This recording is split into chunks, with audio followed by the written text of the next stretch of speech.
पद्धतीनं दोन गट जमलेले होते आणि एका जमावाकडून जोरदार दगडफेक केलेली जात होती।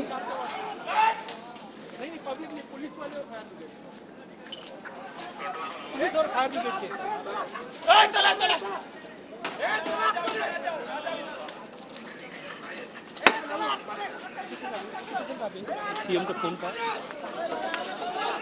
पोलिसांचं सर्च ऑपरेशन सुरू आहे आणि या सर्च ऑपरेशन सोबत आपले प्रतिनिधी गजानन उमाटे सुद्धा जे प्रत्येक अपडेट स्वतःचा जीव धोक्यात घालून आपल्यापर्यंत पोहोचवत आहेत। गजानन, आता काय स्थिती आहे नेमकी?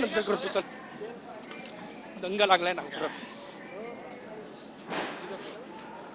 हो मग दंगल नियंत्रण पथक देखील दाखल झालेलं आहे। नागपुरात मोठा राडा बघायला मिळतोय। नागपूरच्या महाल परिसरात दोन गटांमध्ये तुफान दगडफेक झालेली आहे। दोन गटातल्या दगडफेकीनंतर नागपुरात काहीशी तणावाची स्थिती आहे। तणावानंतर नागपुरात अनेक वाहनांची तोडफोड आणि जाळपोळ देखील करण्यात आली आहे। महाल भागात हा सगळा प्रकार घडलाय। औरंगजेबची प्रतिकात्मक कबर जाळल्याच्या आंदोलनानंतर हा सगळा तणाव तयार झालाय। जमावाच्या दगडफेकीत अनेक पोलीस कर्मचारी देखील जखमी झालेले आहेत।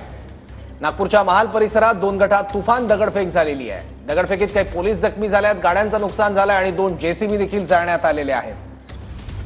त्यामुळे हल्लेखोरांचा शोध आता पोलीस घेत आहेत आसपासच्या गल्ल्यांमध्ये।